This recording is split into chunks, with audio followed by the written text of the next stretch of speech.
안녕하세요. 여러분의 건강 주치의 체질 박사입니다. 오늘도 체질 박사 건강톡을 찾아주신 모든 분들께 진심으로 감사드립니다. 요즘 많은 분들이 건강에 대한 관심이 높아지면서 보약이나 한약재에 대해 문의를 주시는데요. 특히 십전대보탕에 대한 질문을 정말 많이 받습니다. 선생님, 십전대보탕 먹어도 되나요? 모든 사람에게 다 좋다던데 사실인가요? 이런 질문들이 끊이질 않아요. 오늘은 바로 이런 궁금증을 시원하게 풀어드리려고 합니다. 과연 십전대보탕이 정말 모든 사람에게 좋은 만능 보약일까요?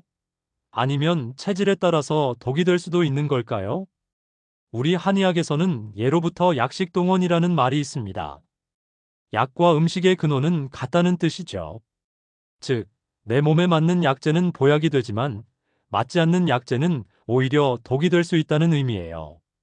사상의학에서는 사람을 태양인, 태음인, 소양인, 소음인 네 가지 체질로 나누는데 각각의 체질마다 맞는 약재와 맞지 않는 약재가 다릅니다. 마치 사람마다 얼굴이 다르듯이 체질도 다르고 필요한 약재도 달라지는 거죠. 십전대보탕은 조선시대부터 사용되어 온 대표적인 보약 처방 중 하나입니다. 10가지 귀한 약재가 들어가서 십전대보탕이라는 이름이 붙었는데요. 많은 분들이 좋은 약재만 들어갔으니까 누구에게나 좋겠지라고 생각하시는 경우가 많아요. 하지만 과연 그럴까요? 예를 들어서 여러분이 감기에 걸렸을 때 모든 사람이 같은 감기약을 먹지는 않잖아요. 열이 나는 사람, 기침이 심한 사람, 콧물이 나는 사람, 증상에 따라서 다른 약을 먹어야 효과가 있는 것처럼 보약도 마찬가지입니다. 특히 우리 50대, 60대, 70대 분들은 젊었을 때와는 몸 상태가 많이 달라지셨을 거예요. 갱년기를 겪으면서 호르몬 변화도 생기고 만성 질환도 하나둘씩 생기고 이런 상황에서 무작정 보약을 드시다가 오히려 몸에 부담을 주시는 경우가 정말 많거든요. 오늘은 사상의학적 관점에서 각 체질별로 어떤 보약과 한약재가 맞는지, 그리고 십전대보탕이 정말 모든 사람에게 좋은지에 대해 자세히 알아보겠습니다. 혹시 지금까지 내가 먹던 보약이 내 체질에 맞지 않았다면 생각만 해도 아찔하지 않으신가요? 자, 그럼 먼저 십전대보탕이 무엇인지부터 정확히 알아볼까요? 십전대보탕은 인삼, 백출, 복령, 감초, 당귀, 천궁, 작약, 지황, 황기, 육개 이렇게 10가지 약재로 구성된 처방입니다. 이 중에서 인삼, 백출, 복령, 감초를 합친 것을 사군자탕이라고 하고 당귀, 천궁, 작약, 지황을 합친 것을 사물탕이라고 해요. 여기에 황기와 육개를 더한 것이 바로 십전대보탕이죠. 일반적으로는 기혈을 모두 보해주는 좋은 처방이라고 알려져 있어요. 기가 부족한 사람에게는 기를 보해주고 혈이 부족한 사람에게는 혈을 보해주니까 만능 보약이라고 생각하시는 분들이 많죠. 하지만 여기서 문제가 생깁니다. 사상의학적으로 보면 이 십전대보탕에 들어있는 약재들이 모든 체질에게 다 좋은 건 아니거든요. 먼저 태음인부터 살펴볼까요? 태음인은 폐 기능이 약하고 간 기능이 강한 체질이에요. 몸이 크고 골격이 굵직하며 땀을 잘 안 흘리고 변비가 있는 경우가 많습니다. 이런 태음인에게는 십전대보탕이 비교적 잘 맞는 편이에요. 특히 태음인은 기운이 부족하고 소화 기능이 떨어지는 경우가 많은데 십전대보탕에 들어있는 인삼이나 황기 같은 약재가 기운을 북돋아주는 역할을 해줍니다. 또한 당귀, 작약 같은 약재들이 혈액순환을 도와주니까 태음인의 순환장애 개선에도 도움이 되죠. 하지만 소양인은 어떨까요? 소양인은 비장과 신장 기능이 약하고 심장과 폐 기능이 강한 체질입니다.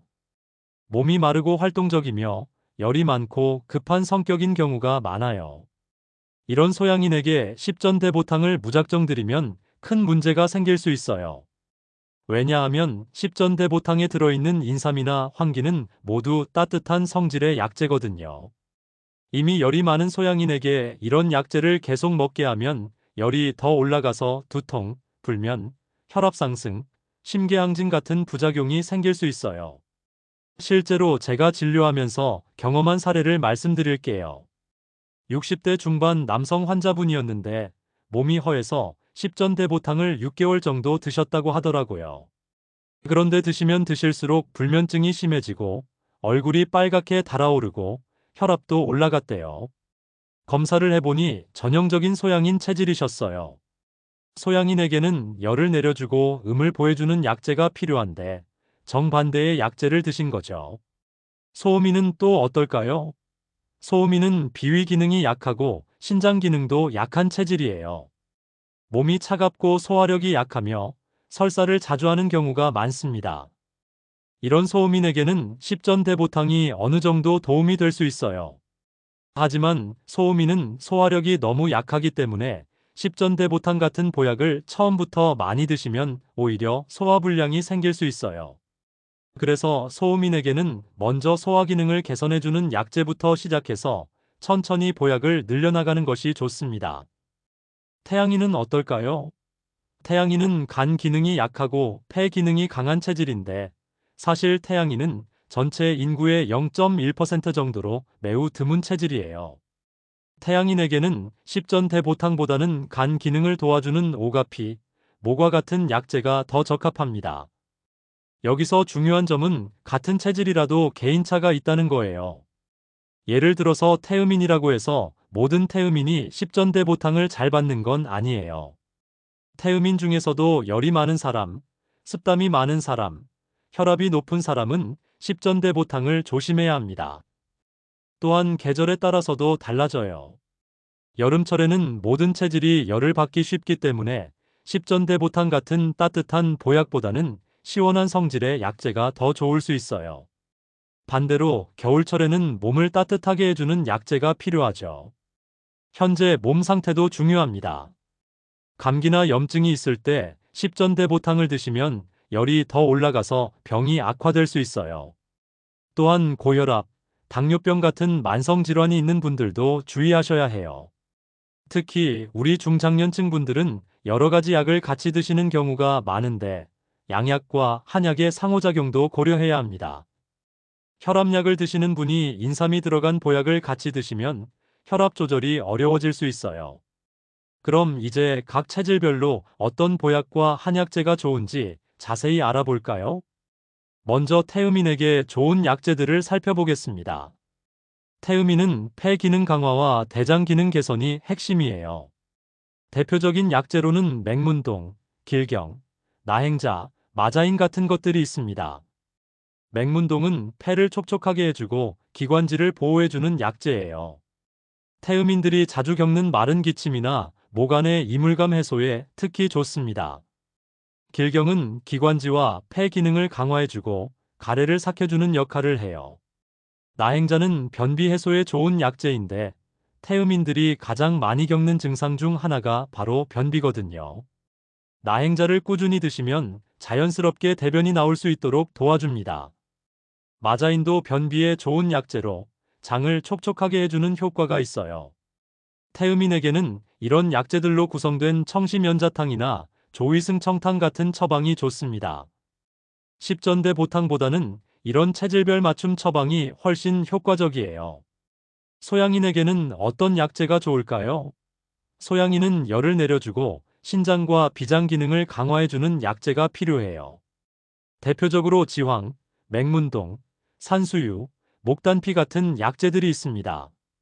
지황은 신장의 음을 보여주고 열을 내려주는 대표적인 약재예요. 특히 소양인들이 자주 겪는 불면증, 두통, 어지러움 같은 증상 개선에 도움이 됩니다. 맹문동은 태음인에게도 좋지만 소양인에게도 좋은 약재로 폐의 열을 내려주고 기관지를 보호해줘요. 산수유는 신장 기능을 강화해주고 정력 개선에도 도움이 되는 약재입니다. 소양인 남성분들의 조루나 발기부전 개선에도 효과가 있어요. 목단피는 혈중 열을 내려주고 혈액순환을 개선해주는 역할을 합니다. 소양인에게는 양격산화탕이나 형방지황탕 같은 처방이 적합해요. 이런 처방들은 소양인의 열성 체질을 고려해서 열을 내려주면서 동시에 부족한 음을 보해주는 구성으로 되어 있습니다. 소음인은 어떨까요? 소음이는 따뜻하게 해주고 소화 기능을 강화해주는 약재가 필요해요. 대표적으로 인삼, 백출, 건강, 부자 같은 약재들이 좋습니다. 인삼은 소음인에게 가장 좋은 약재 중 하나예요.